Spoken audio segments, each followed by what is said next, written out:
My phone buzzed at 11:37 p.m. on December 23rd, while I was wrapping presents in my apartment. Jake's name flashed across the screen, and his voice carried that familiar edge of panic mixed with authority that always made me drop everything. He claimed our annual family Christmas gathering had been relocated to Mountain View Lodge, 500 miles north in the Adirondacks. Our grandmother's sudden health scare had forced an emergency venue change, he explained breathlessly, and everyone was already packing their cars for the drive. Without questioning the story or asking for details, I abandoned my gift wrapping station, threw clothes into my weekend bag, and headed into the snowy December night for what would become the longest drive of my life. The highway stretched endlessly before me as I gripped the steering wheel, fighting against the December wind that threatened to push my sedan off the icy asphalt. Snow swirled in my headlights like angry ghosts, and the radio crackled with weather warnings about a storm system moving through upstate New York. I'd been driving for 6 straight hours, stopping only once for gas and coffee at a rest station, where the attendant looked at me like I was crazy for traveling in these conditions. My back ached from hunching over the wheel, and my eyes burned from straining to see the road through the precipitation. The GPS kept recalculating my route as construction zones and weather closures forced detours through small mountain towns where streetlights cast eerie orange glows on empty sidewalks. I passed abandoned gas stations, darkened diners, and churches with snow piling against their doors. When I finally reached Mountain View Lodge at 6:15 in the morning, my heart sank into my stomach. The massive log structure sat in complete darkness against the white landscape. No cars in the circular driveway, no lights in any windows, no signs of human activity whatsoever. My footprints were the only marks disturbing the pristine snow that had clearly been falling undisturbed for hours. I sat in my car for 10 minutes, engine running, heater blasting, trying to make sense of what I was seeing. Maybe everyone was still asleep. Maybe they'd parked around back. Maybe I'd misunderstood the timing. But as I walked around the building's perimeter, checking every entrance and window, the horrible truth became undeniable. This place was completely empty. The front door was locked, but I found an unlocked window on the side of the building that led into what appeared to be a service area. I climbed through awkwardly, my boots crunching on the hardwood floors as I explored the interior. The lodge was beautifully furnished with leather sofas, stone fireplaces, and rustic chandeliers, but everything was cold and still. No luggage in the hallways, no coats hanging on hooks, no coffee brewing in the kitchen. I pulled out my phone with trembling fingers and started calling everyone. Dad's phone went straight to voicemail. Mom's did the same. My sister Emma's number rang and rang with no answer. Desperation crept up my throat as I realized how isolated I was 500 miles from home with no way to reach my family. Finally, Jake answered on the 4th ring. The first thing I heard was laughter in the background, followed by Christmas music and the unmistakable sounds of a party in full swing. Voices I recognized called out holiday greetings, and someone was playing piano. Drew Buddy. How's it going? Jake's voice carried that tone he used when he was trying to cover something up. Jake, I'm at the lodge. Where is everyone? The place is completely empty. The laughter in the background got louder, and I heard someone ask Jake who he was talking to. When Jake responded, "It's Drew!" A chorus of amused voices erupted. "Oh man," Jake said, and I could hear the grin in his voice. "I can't believe you actually drove up there. This is perfect." Yeah, I totally made that whole thing up about Grandma and the lodge. She's fine, by the way. She's right here eating Mom's sugar cookies. The words hit me like a physical blow. What do you mean you made it up? Well, here's the thing. There's this girl, Sarah Mitchell's cousin from Albany, who's been asking about you for months. She's here at our regular Christmas party, at Mom and Dad's house like always. But I knew if I told you she was going to be here, you'd find some excuse not to show up. You always do that when there's a woman involved. I sank onto one of the leather couches, my legs suddenly unable to support my weight. So you sent me 500 miles away on purpose. Think of it as a favor. Now Sarah will realize you're just not available and she can move on. Plus, it's actually pretty funny when you think about it. The whole family's been cracking up about how you just jumped in your car without asking any questions. The background noise confirmed everything he was saying. I could hear my parents' voices, Emma laughing at something, someone said the clink of glasses, and the rustle of wrapping paper.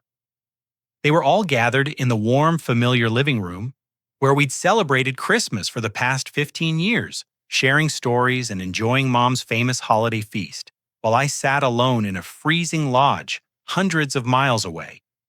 Jake, I drove through a snowstorm all night. I haven't slept. I used up half a tank of gas and probably put $200 worth of wear on my car. Oh, come on, don't be dramatic. It's not like you had anything better to do. You never have plans anyway. That comment landed like a knife between my ribs. The casual cruelty of it, the assumption that my time and comfort meant nothing, the fact that my entire family had participated in this elaborate deception and found it entertaining rather than concerning. I can't believe you all thought this was funny. Honestly, Drew, lighten up. It's Christmas. We figured you'd call us when you got there, we'd tell you the truth, and you'd drive back. No big deal. Though I have to admit, we didn't expect you to actually break into the place. I looked around the empty lodge, realizing that my family's image of me was someone so pathetic and disposable that sending me on a 6-hour wild goose chase in dangerous weather conditions was acceptable entertainment. The sounds of their celebration continued in the background, and I understood that they weren't even slightly concerned about my well-being or the position they'd put me in. How am I supposed to get home, Jake? I'm exhausted. The roads are terrible. I don't know, man. Get a hotel room or something. Sleep it off and drive back tomorrow. The party's winding down anyway. He hung up before I could respond, leaving me sitting in the silent lodge, with the devastating realization that I meant so little to my own family that they could orchestrate my humiliation and abandonment without a second thought. I sat in the lodge's main room staring at my phone screen as the reality of my situation settled over me like a heavy blanket. The exhaustion from driving all night was catching up with me, but the adrenaline from Jake's revelation kept my mind racing.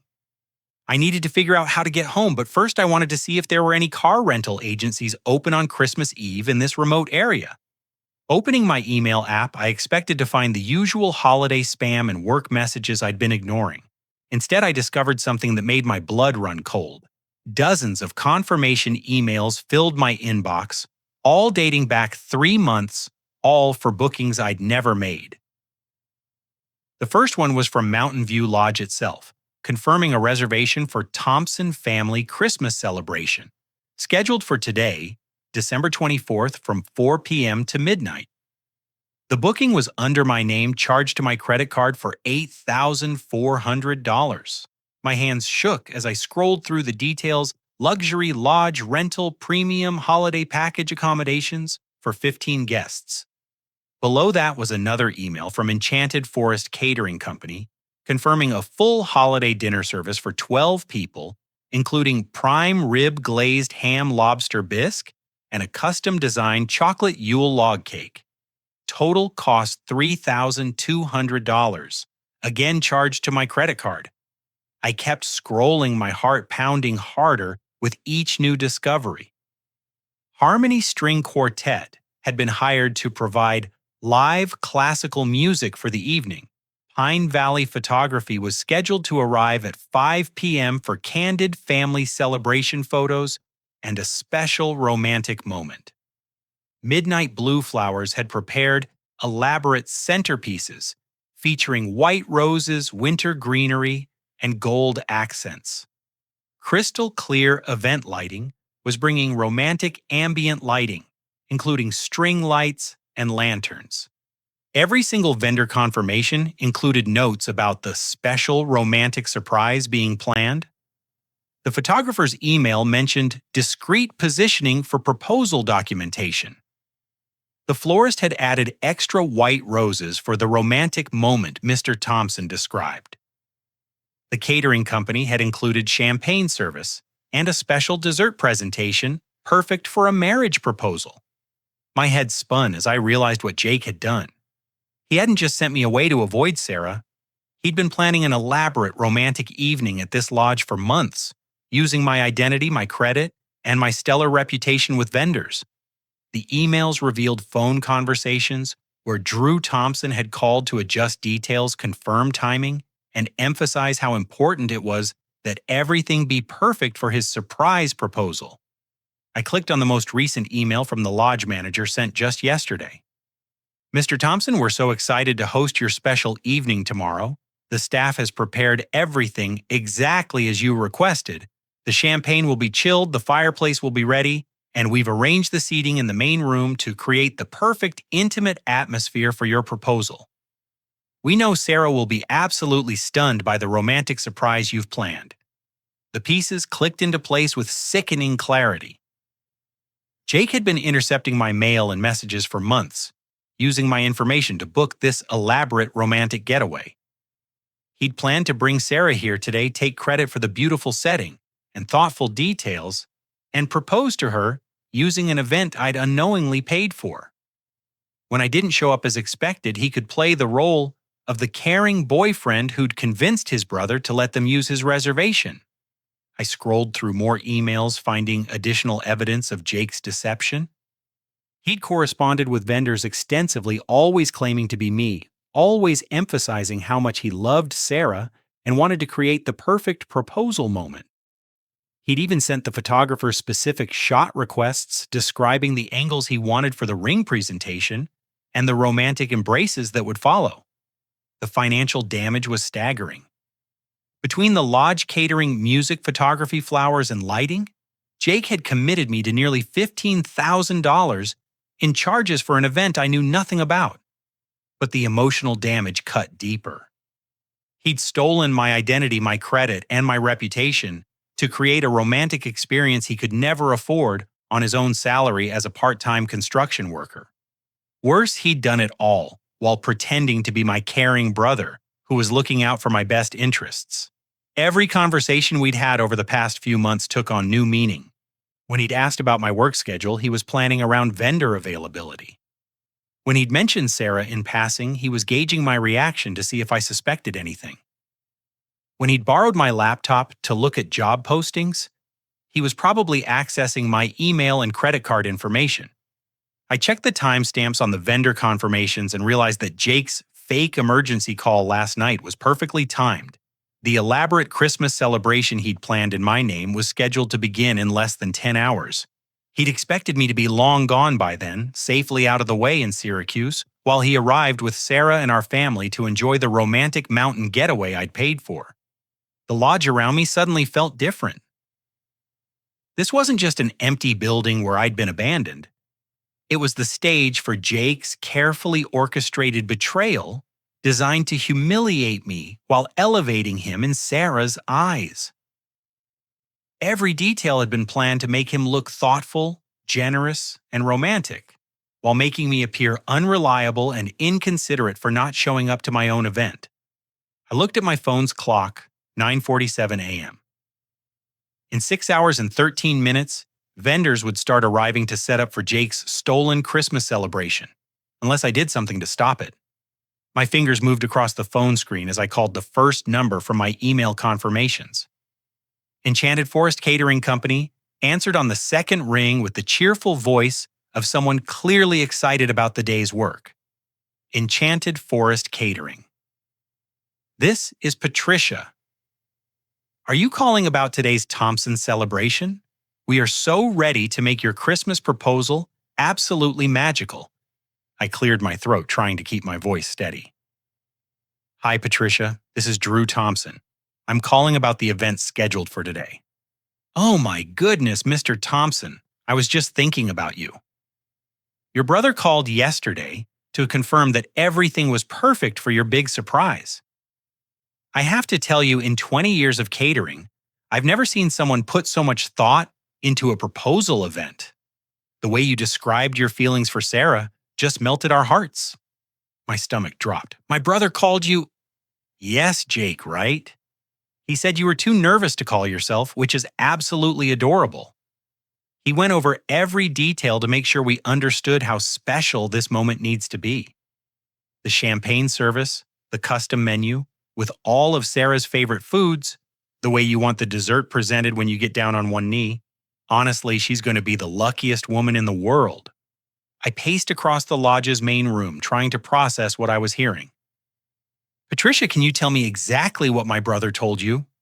Well, he explained how you've been planning this for months.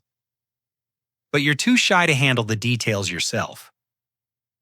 He said you met Sarah 2 years ago and fell in love immediately, but you've been too nervous to tell her how you feel.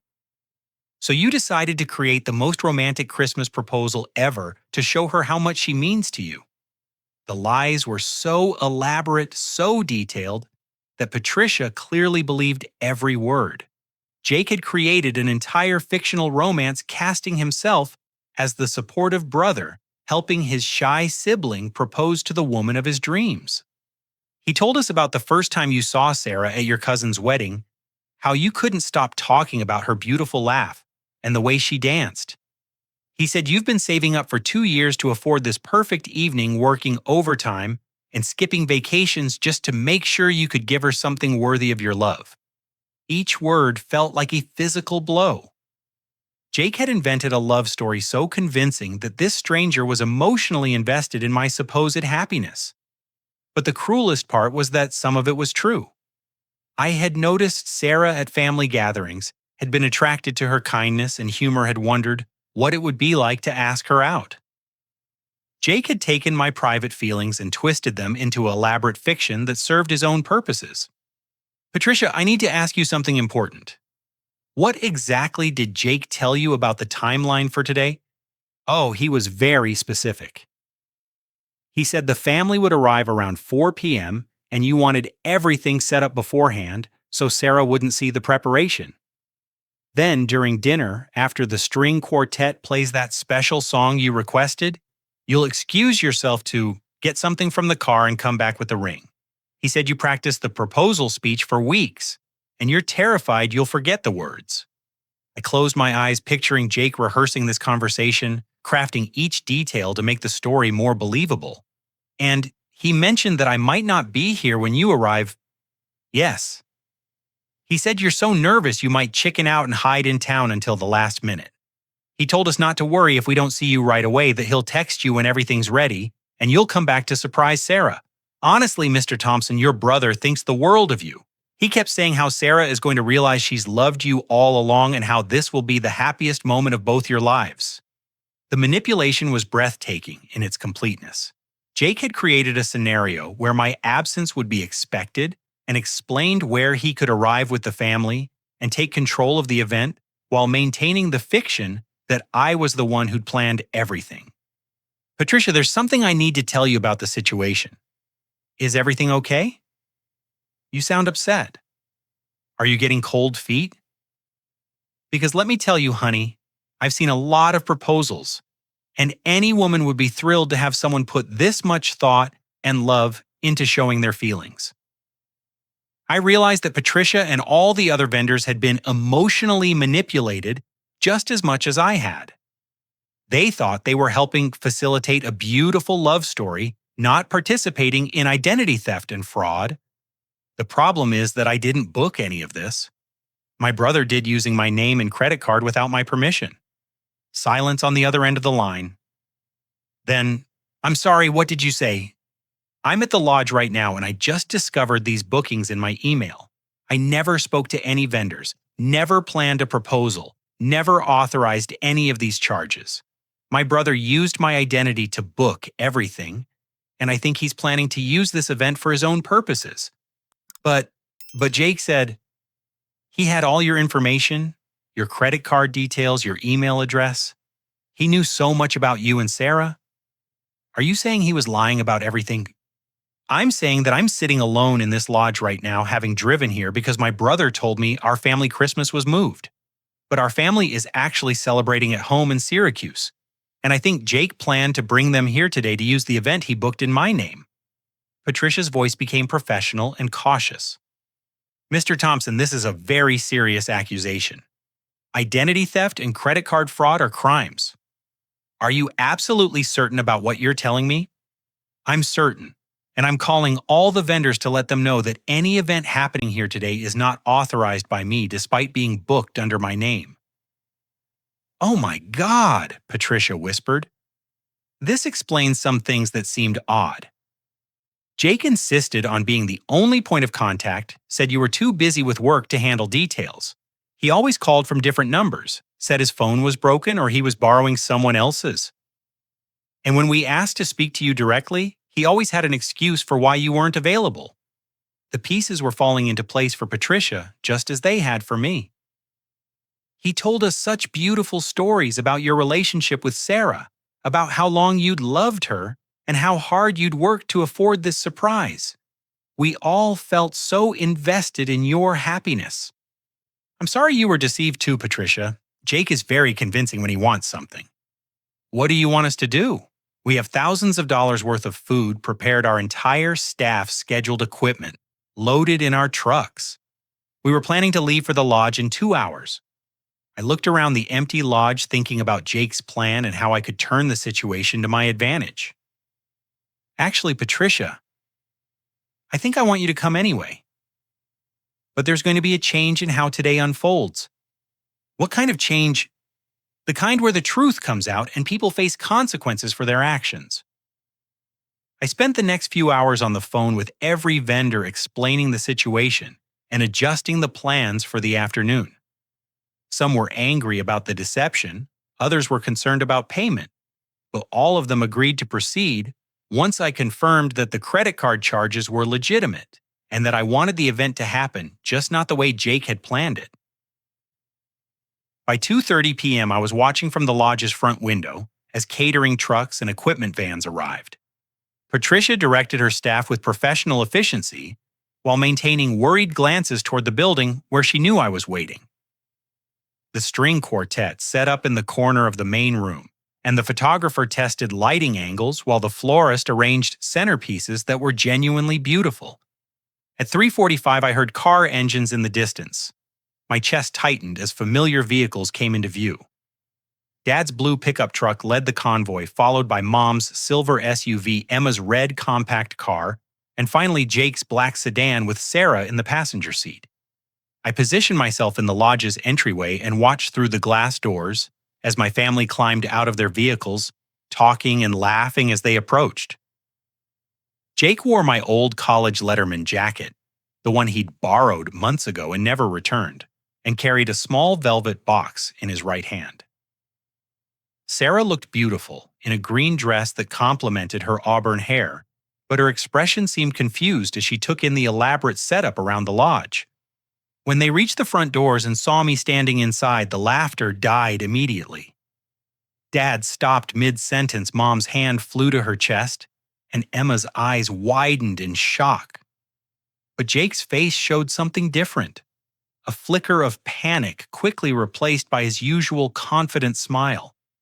"Drew, buddy, what are you doing here?" Jake called out as I opened the doors to let them in. "I thought you went home after we talked this morning." The rest of the family filed in behind him, their expressions ranging from confused to embarrassed. Sarah hung back near the entrance, clearly sensing tension but not understanding its source. "I decided to stay," I said calmly. "Interesting place you picked for today's gathering." Mom stepped forward, her voice hesitant. "Honey, we're so sorry about this morning." Jake explained that it was just a little prank that got out of hand. "We didn't think you'd actually drive all that way." "A prank," I repeated, looking directly at Jake. "Is that what we're calling it?" Jake shrugged, maintaining his casual demeanor. "Come on, don't be dramatic. You're here, we're here. Everything worked out fine. Actually, this place is pretty nice. How did you find it?" The audacity of his question, pretending he didn't know anything about the lodge he'd spent months planning to use, would have been impressive if it weren't so infuriating. "Well, Jake, it's funny you should ask. Because according to my email, I've been planning this event for 3 months. Apparently, I booked the lodge, hired the catering, arranged for music and photography. Strange thing is, I don't remember doing any of that. I watched the color drain from Jake's face as my family members looked around the lodge with new understanding.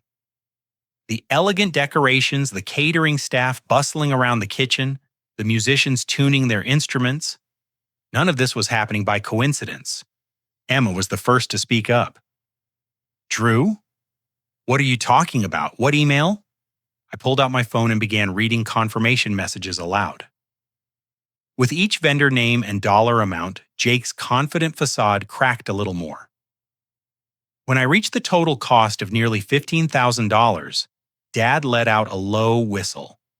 You spent 15 grand on a Christmas party, Mom asked, her voice incredulous.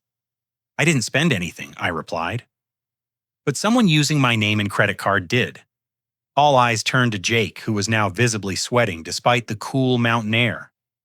Okay, look, I can explain this. It's not what it looks like. Really, I said, because it looks like identity theft and fraud, but please enlighten us. Sarah stepped forward, her confusion evident. Jake, what's going on? You told me Drew invited all of us here for a family Christmas celebration. You said he wanted to surprise everyone. He did, he does. Look, this is complicated. Actually, it's pretty simple, I said. Jake has been using my identity for months to plan an elaborate romantic event that he intended to use for his own purposes. He sent me 500 miles away so I wouldn't interfere with his plan to propose to you using a party I unknowingly paid for. The velvet box in Jake's hand suddenly made sense to everyone. Sarah stared at it, then at Jake, then at me. You were going to propose using your brother's money and lying about who planned everything. Sarah let me explain. I love you. I've loved you for 2 years, but Drew was always around, and I knew you liked him.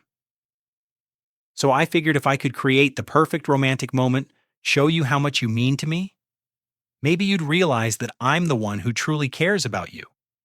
By stealing from your brother and lying to me about everything, it's not stealing, it's borrowing. I was going to pay him back eventually. With what money, Jake, Dad's voice carried a sharpness I'd rarely heard. You can barely afford your rent, and you just committed Drew to $15,000 in charges. The weight of Jake's deception was settling on everyone, but Sarah's reaction was the most telling. Instead of being impressed by the romantic gesture, she looked disgusted by the manipulation and fraud that had made it possible. Jake, she said quietly, I need to tell you something. Something I've been trying to tell you for months, but you never seem to want to listen.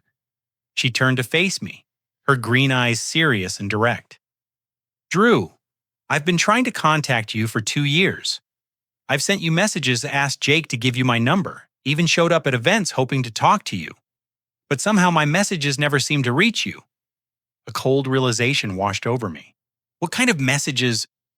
Text messages telling you how much I enjoyed our conversations at family gatherings? Invitations to coffee when I was in town? Questions about your work, your interests? I thought you were ignoring me because you weren't interested. I looked at Jake, whose face had gone completely pale. I never received any of those messages. That's because I deleted them, Jake said quietly. I intercepted them, told Sarah you were too busy or dating someone else. I thought if I could just get her to give up on you, she might notice me instead. The admission hung in the air like a toxic cloud. Jake hadn't just stolen my money and identity. He'd been sabotaging my personal relationships for years, preventing connections with someone who genuinely cared about me, while manipulating both of us for his own benefit. Sarah's voice shook with anger. You've been lying to both of us for 2 years, making me think Drew wasn't interested while making him think I never tried to reach out. I was protecting my relationship with you. What relationship, Jake? I never gave you any indication that I was interested in dating you. You created a fantasy in your head and then manipulated everyone around you to try to make it reality.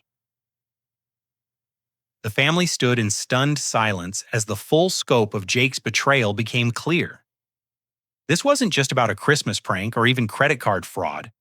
It was about years of systematic manipulation designed to control and deceive the people who trusted him most. I think I said calmly, it's time for some new rules about how this family operates. As the family processed the revelation of Jake's extensive deceptions, vendors continued setting up around us with professional efficiency. Patricia approached me cautiously, clearly wondering how to navigate the family drama unfolding in her workspace.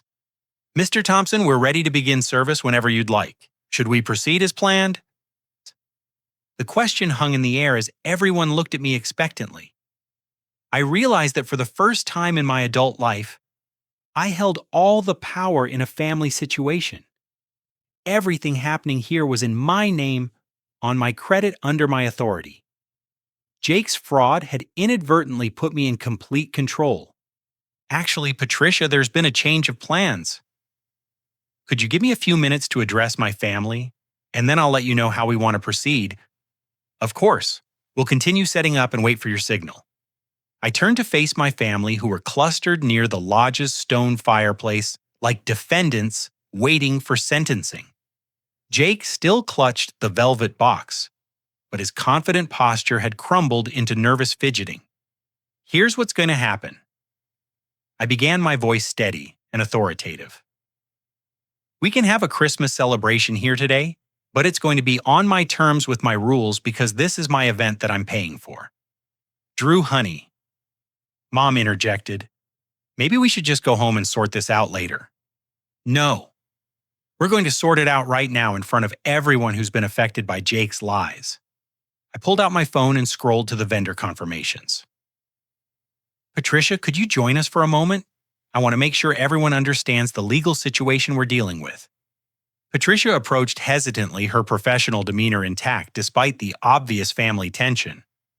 Patricia, as the primary contact for Enchanted Forest Catering, I want to confirm that all communications you've had regarding this event have been with someone claiming to be me, but who was actually my brother Jake. Is that correct?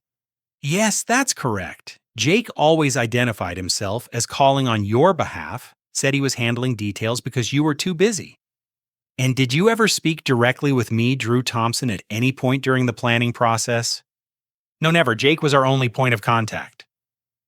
I looked at my family. So we have documented evidence of someone using my identity to make financial commitments without my knowledge or consent. Patricia, in your experience, what would you call that? Well, Patricia said uncomfortably, if someone used another person's identity and credit card information without permission, that would typically be considered identity theft and fraud. Jake stepped forward, panic creeping into his voice. Look, everyone's blowing this way out of proportion. It's not fraud when it's family. I was going to tell Drew eventually. When Jake, I asked, after you proposed to Sarah using my money, after you let everyone believe you'd planned and paid for this elaborate romantic gesture, after you'd taken credit for months of work and thousands of dollars in expenses, Dad cleared his throat. Son, this is serious. Identity theft is a felony. Credit card fraud is a federal offense. But I'm his brother, we share everything. Actually, we don't, I said firmly.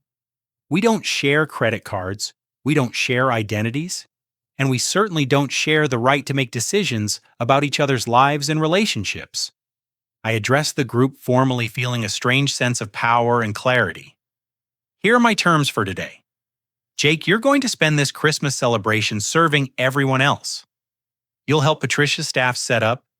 You'll serve food. You'll clean up afterward. Consider it the first installment on the $15,000 you owe me. You can't be serious. I'm completely serious.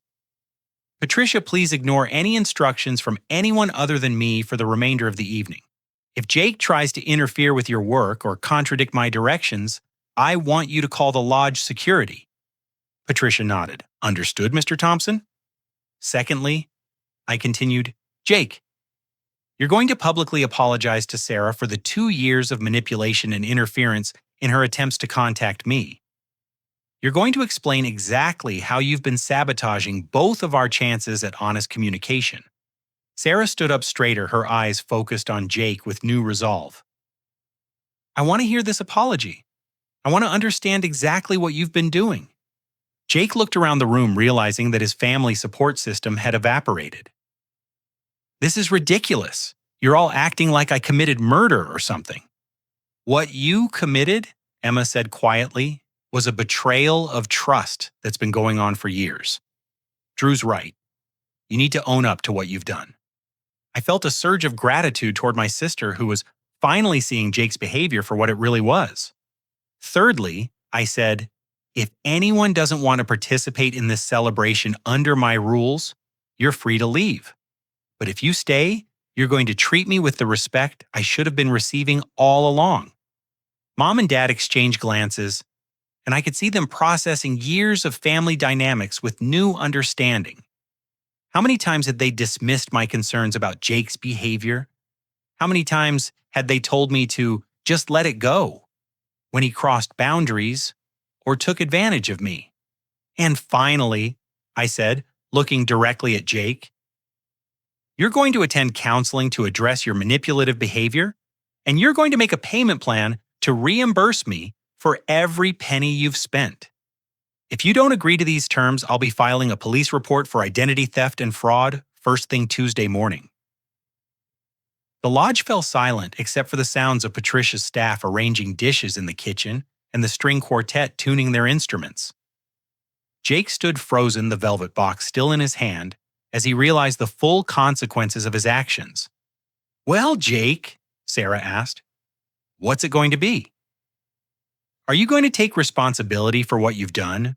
Or are you going to keep pretending this is everyone else's fault? For the first time in our entire relationship as brothers, Jake had no escape route, no way to charm or manipulate his way out of the consequences of his choices. The power dynamic that had defined our family for years had shifted completely, and everyone in the room could feel it. I need a minute, Jake mumbled, walking toward the lodge's windows overlooking the snow-covered mountain landscape. Take all the time you need, I said. But Patricia's staff has prepared a beautiful Christmas dinner, and I intend to enjoy it with people who can treat each other with honesty and respect. As I spoke those words, I realized something had fundamentally changed inside me. For the first time in my adult life, I wasn't afraid of Jake's reaction or worried about maintaining family peace. I was setting boundaries, demanding respect, and holding someone accountable for their actions. It felt terrifying and liberating at the same time. Jake stood at the window for nearly 10 minutes, while the rest of us waited in uncomfortable silence. Patricia discreetly directed her staff to continue preparations, and the lodge gradually filled with the aromas of the elaborate Christmas feast that had been prepared in my name. When Jake finally turned around, his face showed a mixture of resignation and genuine remorse that I'd never seen before. The velvet box sat abandoned on a side table where he'd placed it during his moment of reflection.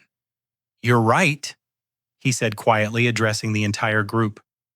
I've been lying to everyone for years, and I've hurt people who didn't deserve it. Sarah stepped forward. I want specifics, Jake. I want to know exactly what you've been doing. Jake took a shaky breath. Every time you sent Drew a text message, I deleted it from his phone when he wasn't looking. I had his passcode because we used to share location tracking for family emergencies. When you called him, I would answer if he was in another room and tell you he was busy or dating someone. I convinced you that he wasn't interested, so you'd stop trying. How many messages? Sarah asked. Dozens. Maybe more than 100 over 2 years. You invited him to coffee, to movies, to your art gallery opening last spring. You sent him articles about books he'd mentioned, liking, asked for advice about work decisions, even sent a birthday message last year. Sarah's face flushed with anger and embarrassment. I thought I was being pathetic, constantly reaching out to someone who clearly didn't want to talk to me.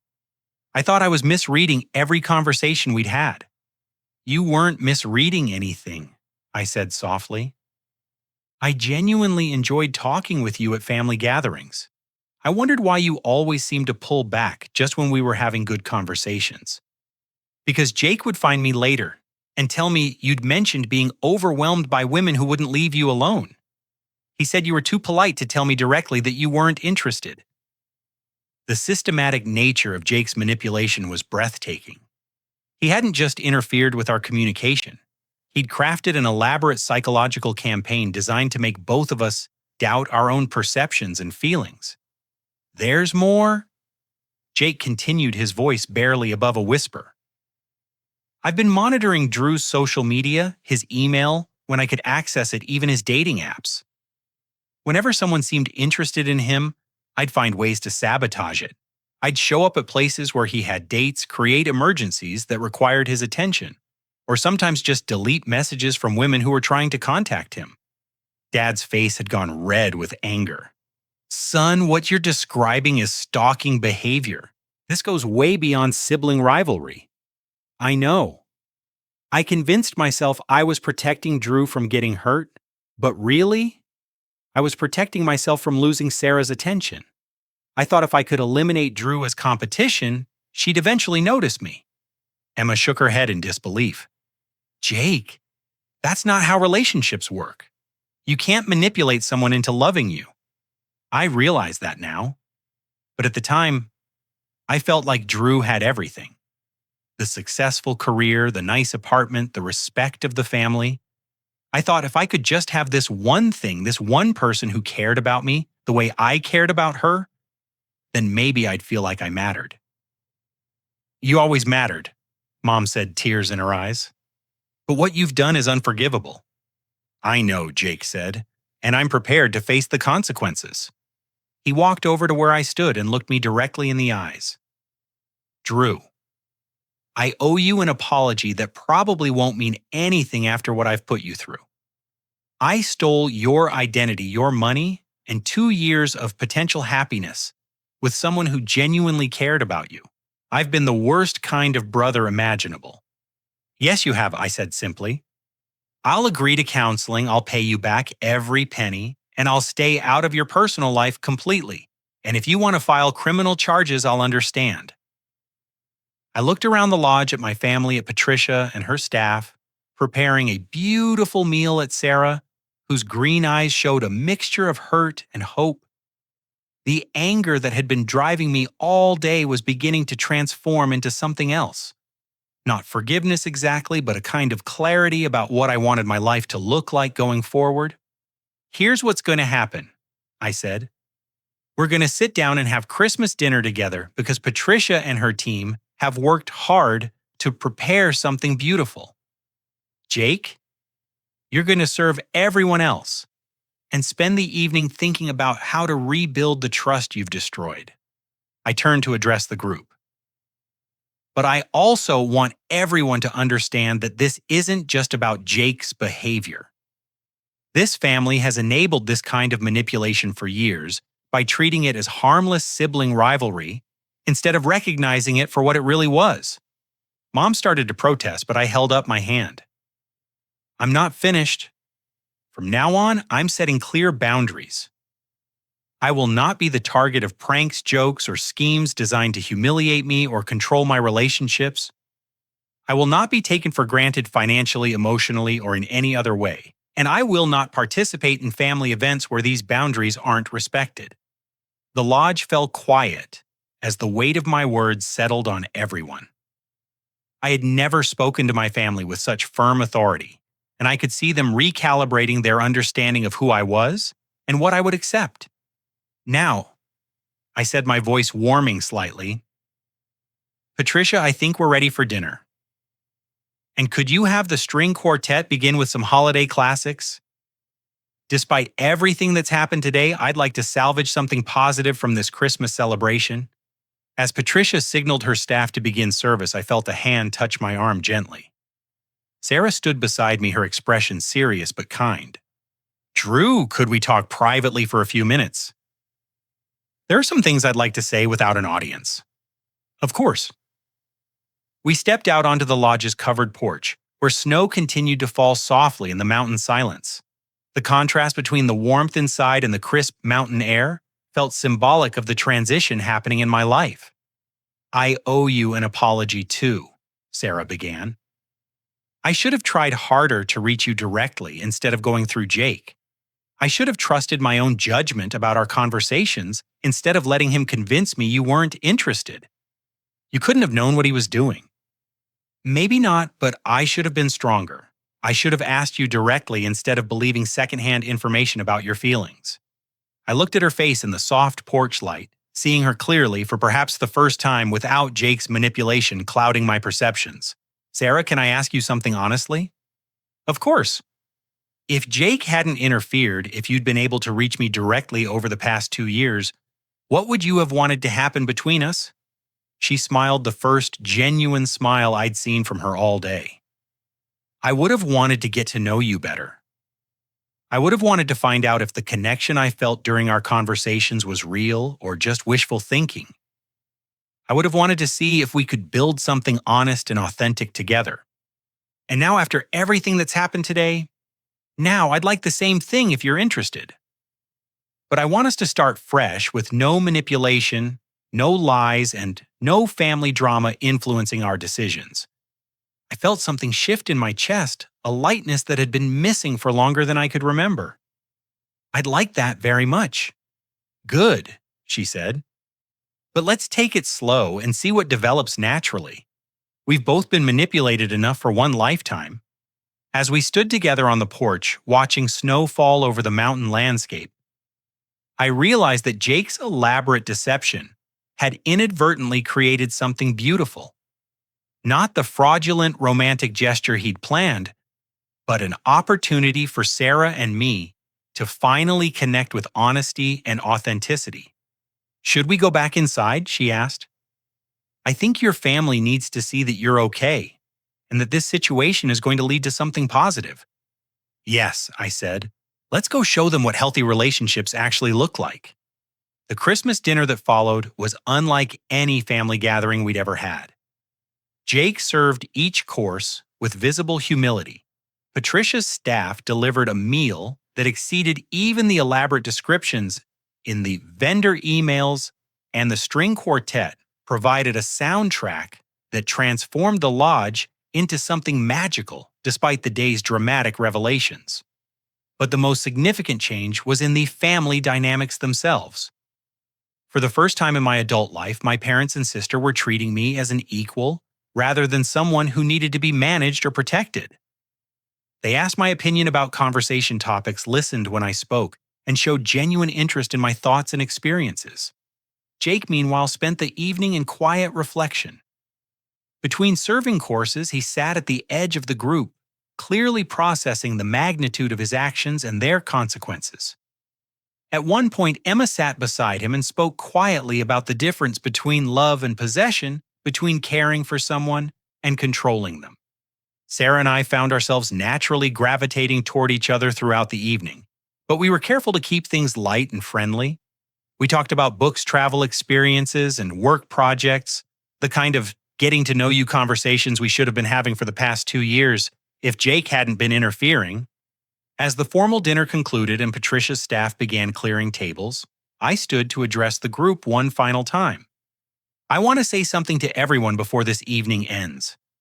Today has been one of the most difficult and eye-opening days of my life. I discovered betrayal I never suspected, lost trust I'd taken for granted, and had to confront patterns in our family that have been damaging for years. The room grew quiet as everyone focused on my words. But I also discovered that I'm stronger than I thought I was. I learned that I can set boundaries, demand respect, and refuse to accept treatment that diminishes my worth as a person. Most importantly, I learned that real relationships are built on honesty, not manipulation. I looked directly at Jake. What you did was wrong, and it's going to take time and consistent action for you to rebuild trust with me and with Sarah. But I believe people can change if they're willing to do the work. Jake nodded, his eyes filled with genuine remorse. I will do the work, Drew, I promise. I'm going to hold you to that promise, and I'm going to hold all of us accountable for creating a healthier family dynamic going forward. I turned to my parents. Mom, Dad, I love you both, but I need you to understand that enabling Jake's behavior has been harmful to everyone involved. If we're going to move forward as a family, we need to acknowledge that reality. Dad cleared his throat. You're right, son. We've made mistakes in how we've handled conflicts between you and Jake. We thought we were keeping peace, but we were actually avoiding problems that needed to be addressed. Mom wiped tears from her eyes. We're proud of how you handled today, Drew. We should have been supporting your strength all along instead of treating you like you needed protection. As the evening wound down and vendors began packing their equipment, Sarah and I found ourselves alone by the lodge's fireplace. The string quartet had finished their final set, and the other family members were helping with cleanup or saying goodbyes to the catering staff. So what happens next? Sarah asked, settling into one of the leather chairs near the fire. Well, I think I'm going to stay here tonight. I'm too tired to drive back, and honestly, I want some time to process everything that's happened. That sounds wise, and I mean what happens next with us. I considered her question carefully. I'd like to get to know you without any external pressure or manipulation. Maybe we could start with coffee sometime next week, have an actual conversation where we both know the other person received our messages. She laughed the sound warm and genuine. That would be revolutionary. An honest conversation between two adults who are interested in getting to know each other. I have a confession, though, I said. I did notice you at family gatherings over the past 2 years. I wondered several times what it would be like to ask you out, but I always talked myself out of it. Why? Because I assumed someone as beautiful and interesting as you couldn't possibly be interested in someone like me. Jake's interference just confirmed what I already believed about myself. And what do you believe now? I looked into the fire thinking about everything I'd learned about myself over the past 24 hours. I believe I'm worth getting to know. I believe I deserve honest relationships with people who appreciate me for who I am. And I believe that self-respect isn't selfish. It's essential for building anything meaningful with another person. Sarah moved to the chair closer to mine. I believe all of those things about you too. I have for a long time. We sat in comfortable silence watching flames dance in the fireplace while snow continued to fall outside the lodge windows. The day that had started with betrayal and abandonment was ending with possibility and hope. Drew, Sarah said softly, thank you for today. Not just for standing up to Jake and demanding honesty, but for showing me what it looks like when someone respects themselves enough to set boundaries. I've learned something important about the kind of relationship I want to have. What kind is that? The kind where both people choose each other freely without manipulation or pressure. The kind where trust is built through consistent honesty rather than grand gestures or elaborate schemes. I reached over and took her hand, feeling the simple rightness of the gesture. I want that kind of relationship too. Good, she said, squeezing my fingers gently. Then let's see if we can build one together. As the lodge grew quiet around us, I reflected on the journey that had brought me to this moment. 24 hours ago, I'd been someone who accepted poor treatment, who prioritized family peace over personal dignity, who doubted his own worth and desirability. The man sitting by this fireplace was someone different, someone who had learned to stand up for himself, set boundaries, and demand the respect he deserved. The financial cost of Jake's deception would take time to recover from, and rebuilding family trust would require ongoing effort from everyone involved. But the personal growth I'd experienced, the clarity I'd gained about my own worth, and the possibility of building something real with Sarah made every difficult moment worthwhile. Jake's manipulation had been designed to diminish me, to make me feel unworthy of love and connection. Instead, it had forced me to discover my own strength and learn the difference between being loved and being respected. It had taught me that healthy relationships require both partners to be whole, honest individuals who choose each other freely. As Sarah and I made plans for the following week and discussed our hopes for getting to know each other better, I realized that sometimes the most devastating betrayals can become the catalyst for the most important personal growth. Jake had intended to steal my money and my potential happiness. Instead, he had inadvertently given me something far more valuable, the knowledge that I deserved better and the strength to demand it. The Christmas celebration that was supposed to be built on lies and manipulation had become a foundation for honesty and authentic connection. The lodge that was meant to be the setting for Jake's fraudulent proposal had become the place where Sarah and I could finally begin building something real. And the man who had driven 500 miles through a snowstorm believing he was worthless enough to abandon had discovered that he was actually strong enough to transform his entire life in a single day. Sometimes the best gifts come wrapped in the worst circumstances, and sometimes the most beautiful beginnings emerge from the most painful endings. Have you ever found yourself in a situation where someone's betrayal actually led you to discover your own strength? Have you had to set difficult boundaries with family members or friends who were taking advantage of your kindness? I'd love to hear your stories in the comments below about times when you had to stand up for yourself and demand the respect you deserved. If this story resonated with you, please hit that like button to show your support for authentic relationships and personal growth. Subscribe to hear more stories about real people, finding the courage to change their lives, and share this with anyone who might need to hear that they're worth fighting for. Thank you for joining me on this journey, and remember that sometimes the most important Christmas gift you can give yourself is the knowledge that you deserve to be treated with honesty, respect, and genuine love. Wishing you all the strength to recognize your own worth and the courage to demand the relationships you truly deserve.